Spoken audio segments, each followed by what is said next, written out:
Welcome to study bus channel. அதாவது கல்லூரி ஆசிரியர்கள் மற்றும் பேராசிரியர்கள் தொடர்பாக தற்போது வெளியாகியுள்ள ஒரு முக்கியமான தகவலை பற்றி இந்த வீடியோவில் நம்ம பார்க்கலாம். இந்த தகவல் குறிப்பாக அரசு கல்லூரிகளில் பணிபுரியும் பேராசிரியர்களுக்கு முக்கியமானதாக இருக்கக்கூடும். அதனால் இந்த வீடியோவை ஃபுல்லாக பாருங்கள். கடைசியில் இந்த தகவல் எதற்காக கேட்கப்படுது என்பதையும் நம்ம எளிமையாக புரியும்படியாக நம்ம பார்க்கலாம். ஃபஸ்ட் முதல்ல ஒரு முக்கியமான விஷயம் என்ன அப்படின்னா, கல்லூரி கல்வித்துறையின் மூலம் குறிப்பிட்ட பாடப்பிரிவுகளில் பணிபுரியும் ஆசிரியர்களின் விவரங்களை தொகுக்கும் நடவடிக்கை மேற்கொள்ளப்பட்டுள்ளதாக தகவல்கள் வெளியாகியுள்ளது. அதாவது ஒவ்வொரு கல்லூரியிலையுமே பணிபுரியும் ஆசிரியர்களின் விவரங்கள், அவர்கள் சார்ந்த பாடப்பிரிவு, அவர்களின் பதவி போன்ற தகவல்கள் குறிப்பிட்ட வடிவத்தில் சேகரிக்கப்படுகின்றன. ஓகேவா?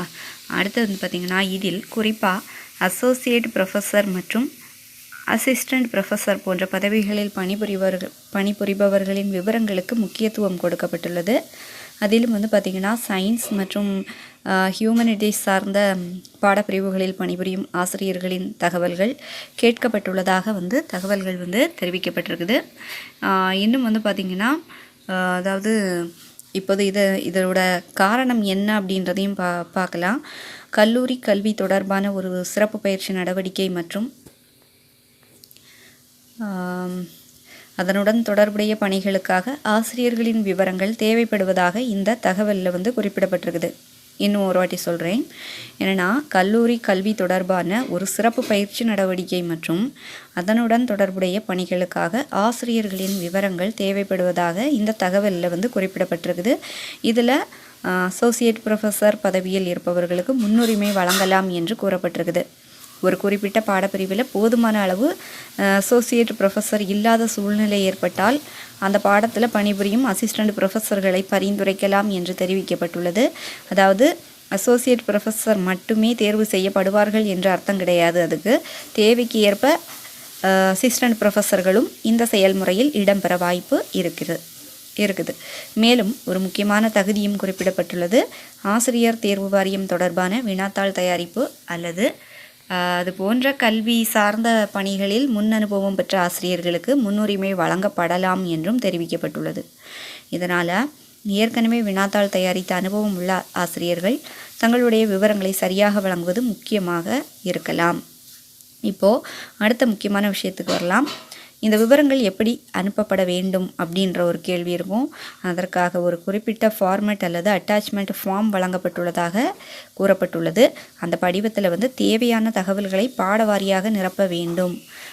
அதுக்கப்புறம் அந்த விவரங்களை எக்ஸல் ஃபார்மேட்லேயும் கையொப்பமிடப்பட்ட பிடிஎஃப் காப்பியாகவும் தயார் செய்து அனுப்ப வேண்டும் என்று அறிவுறுத்தப்பட்டுள்ளது. அதாவது சாதாரணமாக ஒரு பட்டியலை மட்டும் அனுப்புவது போதுமானது என்று நினைக்கக்கூடாது. கேட்கப்பட்ட ஃபார்மேட்க்கு ஏற்ப தகவல்களை தயாரிப்பது ரொம்பவே முக்கியம்.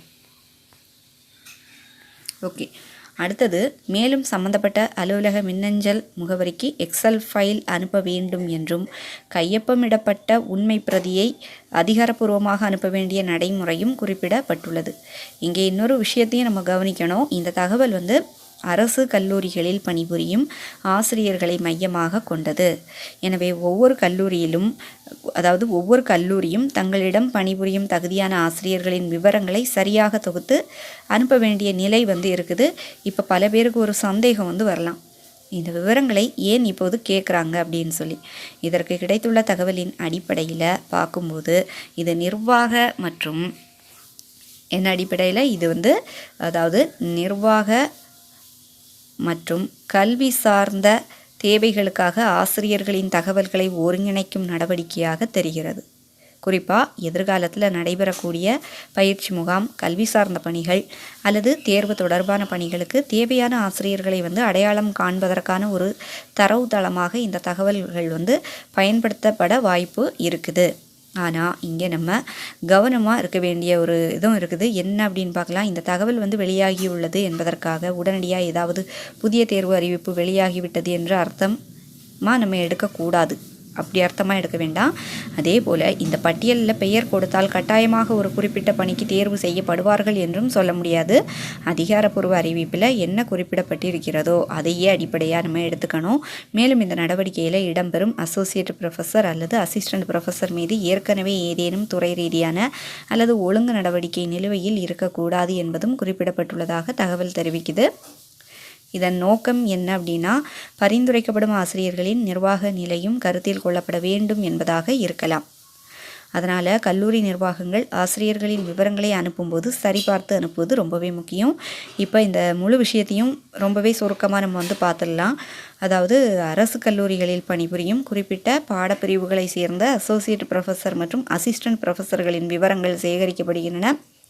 இந்த விவரங்கள் பாடவாரியாக தொகுக்கப்பட வேண்டும் அப்படின்னு சொல்லியிருக்காங்க. குறிப்பிட்ட ஃபார்மேட்டில், அதாவது எக்ஸல் ஃபைல் தயாரிக்கணும்.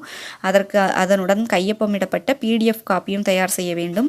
அதிகாரப்பூர்வ மின்னஞ்சல் முகவரிக்கு தேவையான கோப்புகளை அனுப்ப வேண்டும். மேலும் சம்பந்தப்பட்ட அலுவலக நடைமுறைக்கு ஏற்ப கையொப்பமிடப்பட்ட பிரதியை அனுப்ப வேண்டியது இருக்கலாம். அதே நேரத்தில் வினாத்தாள் தயாரிப்பு போன்ற தேர்வு சார்ந்த பணிகளில் முன் அனுபவம் உள்ள ஆசிரியர்களுக்கு அந்த முன்னுரிமை கிடைக்கலாம் என்றும் தெரிவிக்கப்பட்டிருக்குது.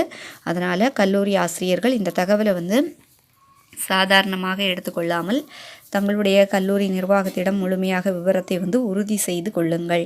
குறிப்பாக எந்த பாடப்பிரிவு சேர்க்கப்பட்டுள்ளது, யார் யாருடைய விவரங்கள் கேட்கப்பட்டுள்ளன, எந்த ஃபார்மேட் பயன்படுத்தணும், எந்த தேதிக்குள்ளால் நம்ம அனுப்ப வேண்டும் போன்ற விஷயங்களையும் அதிகாரப்பூர்வமாக சரிபார்த்துக்கோங்க.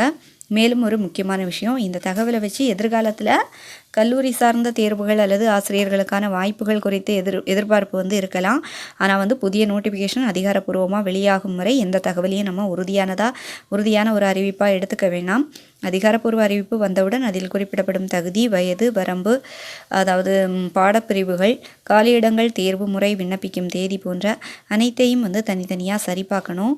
எனவே கல்லூரி சார்ந்த தேர்வுகள் அல்லது ஆசிரியர் பணிகள் தொடர்பான அறிவிப்புகளை எதிர்பார்த்து வெயிட் பண்ணிட்டு இருக்கக்கூடிய ஆசிரியர்கள் தொடர்ந்து ப்ரிப்பரேஷனை கண்டினியூ பண்ணிட்டுருங்க.